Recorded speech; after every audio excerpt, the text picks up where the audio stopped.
ওগো আল্লাহ, আপনার আরশের আজিমের উপরে আমাদের নিয়ে যে ফয়সালাগুলো হয়ে থাকে সেগুলো যেন আমার দুনিয়া ও আখিরাতের কল্যাণমুখী হয়। আমিন। আসসালামু আলাইকুম ওয়া রাহমাতুল্লাহি ওয়া বারাকাতুহু। অনেক অনেক জল্পনা কল্পনা শেষে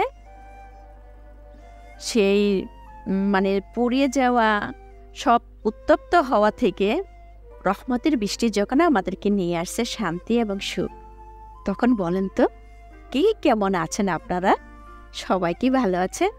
আমি আলহামদুলিল্লাহ ভালো আছি। যদি ভালো থেকে থাকেন তাহলে আমার চ্যানেলটা লাইক কমেন্ট শেয়ার করে দিতে পারেন। সাবস্ক্রাইব করে পরবর্তী ভিডিও দেখার জন্য আমার পাশে থাকতে পারেন। আর আমি এইরকমই ভালো আছি। সকালে উঠে যখন বারান্দা দেখতে গিয়েছি মনে হয়েছে মনটা খারাপ হয়ে গেছে। আমাদের না কিছুতেই স্বস্তি নাই। বৃষ্টি হয় না কেন হয় না? বৃষ্টি হয়েছে যখন বারান্দাতে দেখেছি গাছগুলো নষ্ট হয়ে গেছে, বারান্দাটা কাদা কাদা হয়ে গেছে।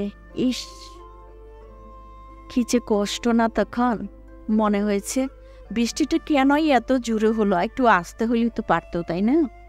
একটু আস্তে আস্তে পানিগুলো পড়লে হইতো না? যে বারান্দার মাঝে এই যে এত ধুলা বালি এগুলো আসছে, প্রতিটা জানালা নোংরা হয়ে আছে, বারান্দা নোংরা হয়ে আছে।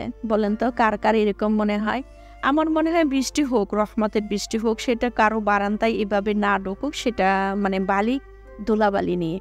আর এই জঙ্গল জঙ্গল দেখা যাচ্ছে না? আস্তে আস্তে ভাবছি জঙ্গলগুলা কমিয়ে ফেলবো। কেন জানেন? এখানে শুধু ফুলের গাছ দিব। ঘর থেকে উঠবো, ঘুম থেকে উঠবো, চোখ দুটো খুলবো আর সুন্দর সুন্দর ফুল দেখবো। আর আপনাদের কাছে সুন্দর সুন্দর ফুল উপস্থাপনা করব। আর এই যে দেখেন প্রচণ্ড বাতাসে, বাপরে, আমাকে ভিডিও করতেই দিচ্ছে না। আমার মুখে টুকে জামড়ে দিয়ে বলছে, যা অনেক মোছা টোছা হয়েছে, এখন তুই কাজে যা। চলে গেলাম কাজে। নাস্তা টাস্তা বানিয়ে সব কিছু খাইয়ে নিলাম। কি লাইকের কথা তো কখনোই বলি না। যদি ভালো লাগে তাহলে তো লাইক দিবেন, তাই না? আর অনেকে বলে যে অনেকে হিংসা করে লাইক দেন। আমি জানি সবাই আমাকে ভালোবাসেন, আলহামদুলিল্লাহ ভালোবাসেন আমার বিধাতা। তাই তো আমাকে আমার মতো করে শান্তি দিয়েছেন, সুখ দিয়েছেন। বলেন তো ভাগ্যকে কে কে বিশ্বাস করেন? আমি করি। আমি মনে করি ভাগ্য আমার 80%, 20% আমার কর্ম। একমত হলে আমাকে জানাতে পারেন। ভাগ্যের নামে সেই চাকাটা আপনি যতই পরিবর্তন করতে চান না কেন, কখনো কখনো করতে পারবেন, সব সময় না। আর সেটা করতে পারবেন শুধু একটা দোয়ার মাধ্যমে। আল্লাহ বলছে, লিখিত ভাগ্য আমি পরিবর্তন করব না। হ্যাঁ, বান্দা যখন আমাকে কাছে দোয়া চাবে, দোয়ার মাধ্যমে আমি লিখিত ভাগ্য পরিবর্তন করে দেব। আসুন না, আপনি আমার জন্য, আমি আপনার জন্য দোয়া করি। কে কার ভাগ্য পরিবর্তন করে দিতে পারি? দোয়া করে দেখি না?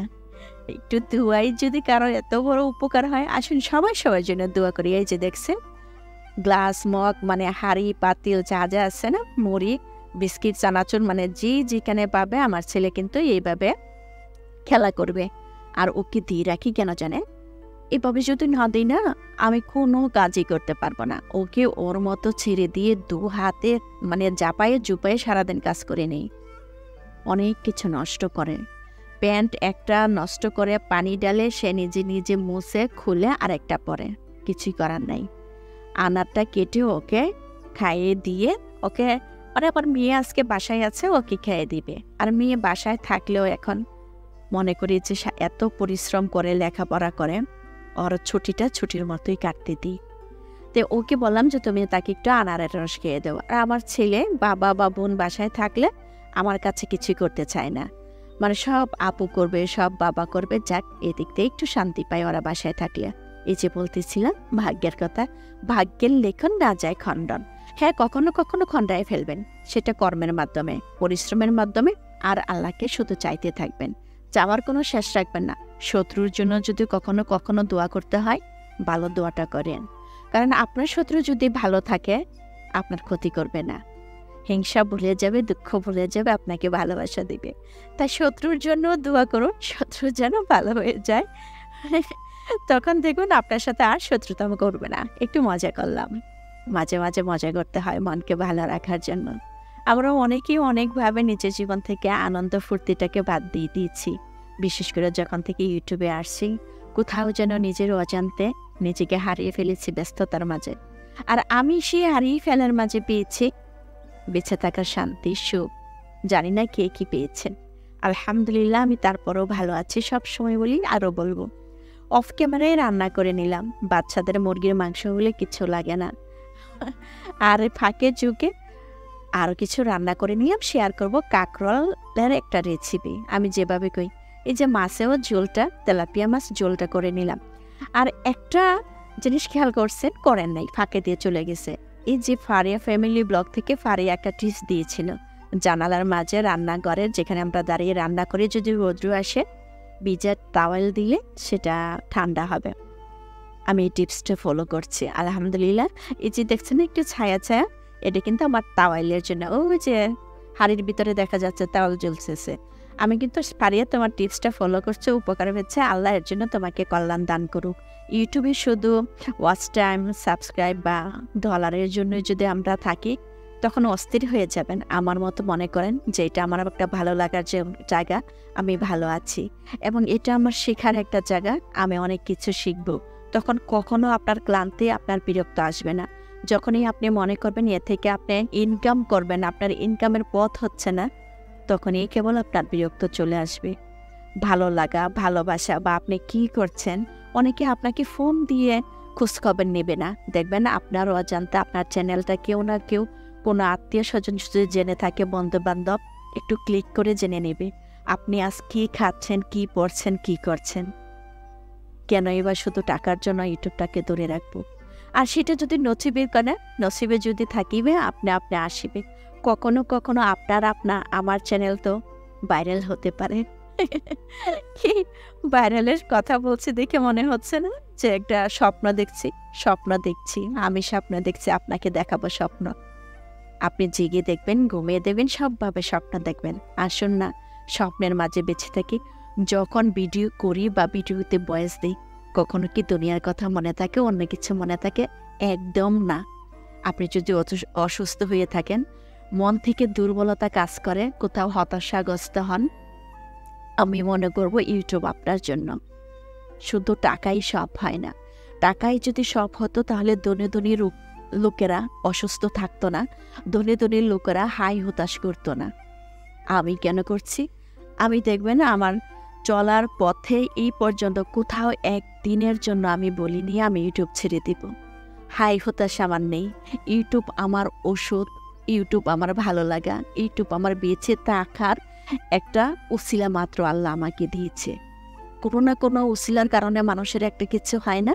ইউটিউবটা আমার ভালো থাকার একটা উসিলা। আলহামদুলিল্লাহ, আমি যে উসিলার জন্য ইউটিউবে ঢুকেছি সেই উসিলাটা পেয়েছি। আর এই যে কাঁকরোলের রেসিপি, কাঁকরোলটা কিন্তু আমি গোল গোল করে কেটে হলুদ মরিচ লবণ দিয়ে তেলের মাঝে দিয়ে কিন্তু ভেজে নিয়েছি।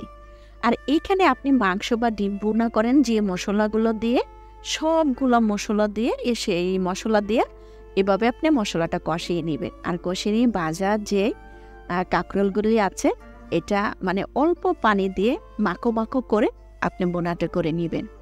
আমাদের গাজীপুরে এটা এইভাবে আমরা খাই, আমরা অনেকেই খাই, আমার নানি বাড়িতে খাই, আমরা খাই, খুব ভালো লাগে। বিশেষ করে এটা আমার মামির হাতের রান্না, খুব মজা হয়। আমার মামি খুব মজা করে এই রান্নাটা করতে পারে, অনেক ভালো লাগে। কাঁকরোল ভাজিটা এবং কাঁকরোল বোনা, এগুলো আমার ছোটো মামি খুব ভালো পারে। জানি না মামি দেখবে কিনা, কিন্তু মামির এই রান্নাটা আমার ভীষণ ভীষণ পছন্দ। আমার মাও পারে, খালারাও পারে। মা খালারা তো রান্নার এক্সপার্ট, ওদের ধারে কাছে আমি নাই, মানে ওদের ছিটে ফুটাও আমি পাই নাই। আমার মা খালারা এতটা ভালো পারে। আর দেখছেন কাঁকরোলটা এভাবে বোনা বোনা হয়ে গেলে ভাত দিয়ে বা রুটি দিয়ে, পরোটা দিয়ে খেতে পারেন।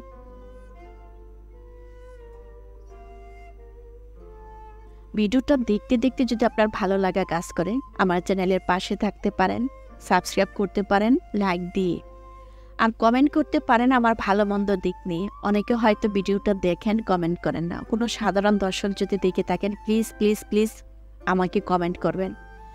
এখন যে বৃষ্টি পরে যে ঠান্ডাটা পড়ছে, আপনার যদি কোনো ভাঙতি রোজা থেকে থাকে, এগুলো আপনি করে নিতে পারেন। আর আমি আজকের রোজা থেকে একটা আমি ইফতার করে নিচ্ছি। কি জানেন? বাসি ভাত। কে কে আছেন আমার মতো এরকম পাগল যে বাসি ভাত দিয়ে ইফতার নিতে ভালো লাগে? আমি ডিমটা সিদ্ধ করে নিয়েছি, এটাও খাবো।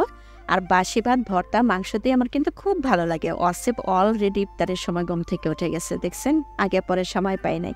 বাচ্চারা কেন জানে হুটহাট মানে আমাদের যখন খাবার সময় বা কিছু করার সময় তখন হয়। আমার ছেলে রোজা ছিল, ওর জন্য ভাজা পোড়া করে নিলাম, আর আমার জন্য এই যে বাসি ভাত। অনেকে তো বাসি ভাত ফেলে দেন, একদিন না চুপি চুপি একটু নিয়ে খেয়ে দেখেন যারা বাসি ভাত ফেলে দেন। গরম ভাতে পানি দিয়ে বাসি ভাত না, সত্যি সত্যি আগের দিন রাত্রে হাঁড়িতে যে ছিল মানে একদম নিচের ভাত, এই যে আমি পানি দিয়ে রেখেছি এটা কিন্তু নরম হয়েছে। অনেকে কিন্তু গরম ভাতের মাঝে পানি দিয়ে বাসি ভাত খান, ওই ভাত খেয়ে কিন্তু কোনো মজা নেই। আর বাসি ভাত খাবেন, একটু লবণ নেবেন, পেঁয়াজ নেবেন, এই যে দেখেন লাউ পাতা ভর্তা, আর করে নিচ্ছি চাপা শুটকি ভর্তা, সাথে থাকবে এক টুকরা মাংস। জমে গেছে আজকে ইফতার। আমার মতো যারা এই গরমে বাসি ভাত খেতে চান, আপনার ঘরে যদি বাসি ভাত না থাকে আমাকে বলেন, আমি সুন্দর করে বাসি ভাত ভালো করে ছেঁকে টিকে আপনাকে দিয়ে আসবো, একটু খাবেন। দেখেন এই যে এই লোকমাটা আপনার জন্য, খেয়ে দেখতে পারেন, অনেক মজা পাবেন। আর ভিডিওর কোথাও যদি ভুল করে থাকি, আর দেখছেন কি পরিমাণে লবণ লাগে, বাপরে বাপ। বাসি ভাত খাইলে এই একটা জ্বালা, মানে গরুকে যেভাবে লবণ দেয় না পানিতে খাওয়ার জন্য, ঠিক অনেকটা মনে হবে যে গরুর মতো লবণ খাওয়া হয়। বিশেষ করে আমার বাসি ভাতের মতো প্রচুর লবণ লাগে। আপনি খান নাকি বাসি ভাত? একটু লবণ দিয়ে খেয়ে দেখেন। এই যে ভর্তা, বিশেষ করে গরুর মাংস হলে অনেকটা জমে যায় বাসি ভাতের সাথে, খেতে পারেন। ওয়াসিফ শান্তি থেকে আমাকে ইফতারটাই নিতে দিল না, সে আমার পাশে বসবে, আমার কোলে উঠবে, এই নিয়ে সে আমাকে বিরক্ত করতেছে। আচ্ছা ঠিক আছে, ওয়াসিফের বিরক্তের সাথে সাথে যদি আপনাদের বিরক্ত করে থাকে, এই দেখেন এই মসমসা বাজা টাজা যা আছে তা কিন্তু সব আমি বাসি ভাতের সাথে নিয়ে খেয়ে নিয়েছি। অনেকটা পাগল টাগল যাই বলেন না কেন, তারপরে কিন্তু তৃপ্তি সহকারে ইফতারটা আজকে নিয়েছি।